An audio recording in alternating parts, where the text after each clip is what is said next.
ইরানে আগ্রাসন চালানোর ক্ষেত্রে ইসরায়েলকে সরাসরি সমর্থন দিয়েছে আমেরিকা। এরপর ওয়াশিংটনের ওপর আর আস্থা রাখা যায় না। তেহরানের একটি অনুষ্ঠানে ভার্চুয়ালি যুক্ত হয়ে এই ঘোষণা দিয়েছেন ইরানের পররাষ্ট্রমন্ত্রী আব্বাস আরাকচি। 12 দিনের যুদ্ধের সময় এবং পরবর্তীতে দেশের ভেতরে ও বাইরে ইরানিদের জাতীয় ঐক্যকে ইতিহাসের একটি গুরুত্বপূর্ণ অধ্যায় হিসেবে উল্লেখ করেন তিনি বলেন, আগ্রাসনের পর সশস্ত্র বাহিনী, জনগণ, সরকার ও ইরানি সমাজ ঐক্যবদ্ধ রয়েছে। বহিরাগত শত্রুদের দাঁত ভাঙা জবাব দিতে ইরানিরা পুরোপুরি প্রস্তুত।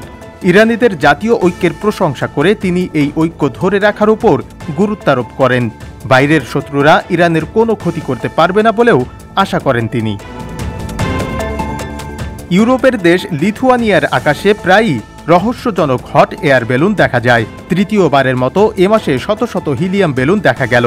প্রতিবেশী বেলারুশের চোরা কারবারিরা অবৈধ সিগারেট পরিবহনের জন্য বেলুনগুলো ব্যবহার করে। এই উটকো ঝামেলা থেকে বাঁচতে ভিলোনিয়াস ও কাউনিয়াস নামের 2টি বিমানবন্দর এবং বেলারুশ সীমান্ত ক্রসিং পুরোপুরি বন্ধ করে দিয়েছে। এর আগে চলতি মাসের শুরুর দিকে রাজধানী ভিলোনিয়াসের আকাশে একবার 13টি, আরেকবার 25টি সন্দেহজনক বেলুন উড়তে দেখা যায়। সে সময় নিরাপত্তার স্বার্থে বিমান ওঠানামা বন্ধ রাখা হয়।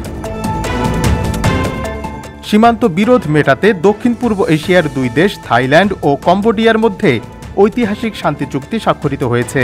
চুক্তির সাক্ষী হিসেবে উপস্থিত ছিলেন মার্কিন প্রেসিডেন্ট ডোনাল্ড ট্রাম্প। মালয়েশিয়ার রাজধানী কুয়ালালামপুরে দক্ষিণ পূর্ব এশিয়ার 11টি দেশের আঞ্চলিক জোট আসিয়ানের 47তম সম্মেলনে এ চুক্তি স্বাক্ষর হয়।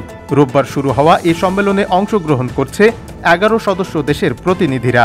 তবে সদস্য দেশ না হয়েও এবারের আসিয়ান সম্মেলনে ডায়ালগ পার্টনার হিসেবে অংশগ্রহণ করলেন ট্রাম্প। তাছাড়া চীন, অস্ট্রেলিয়া, জাপান, কানাডা, নিউজিল্যান্ডের রাষ্ট্র ও সরকার প্রধানরা সম্মেলনে অংশ নিচ্ছেন। এছাড়া সম্মেলনে থাকছে বিশ্বব্যাংক, IMF, ILO এবং ফিফার প্রতিনিধিও।